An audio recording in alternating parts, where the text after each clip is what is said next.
Halo, assalamualaikum, sahabat onlineku. Ketemu lagi YouTube channel suami istri.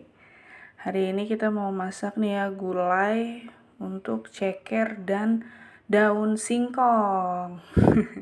Bumbunya biasa ya, cabai bawang putih, jahe di blender, ditumis.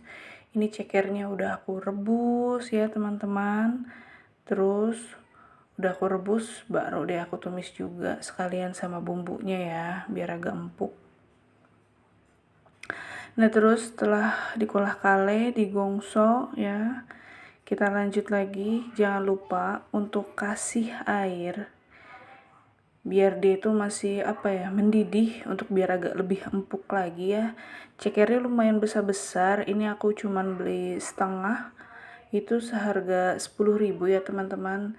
Tiap daerah pasti beda-beda juga ya. Cekernya ini besar-besar banget kalau kata aku. Biasanya aku kalau beli juga agak kecil ya, ini lumayan besar. Jadi isinya cuman hampir kurang lebih 13 biji kurang lebih.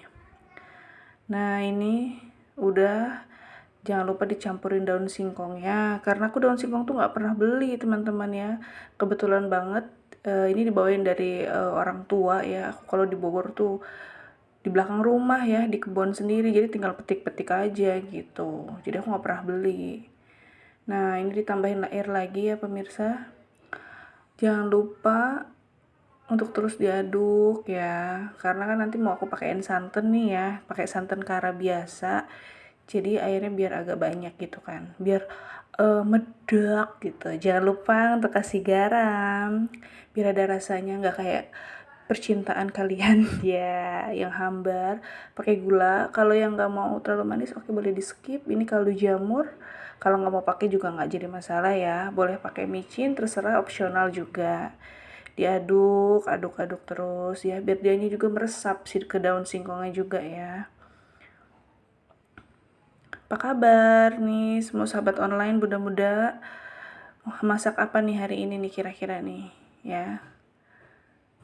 Jangan lupa untuk diberikan santan ya, ini masak tersimpel dan tercepat aku ya kan, karena aku harus ini nyiapin bekal suami. Terus diaduk biar mendidih ya kan, tunggu dia sampai nyerap deh. Medok banget kan teman-teman. Ini jangan lupa dipakein kunyit ya, kalau yang mau pakai kunyit bubuk boleh, kalau aku sih kunyit biasa ya, karena jarang pakai yang instan kayak gitu.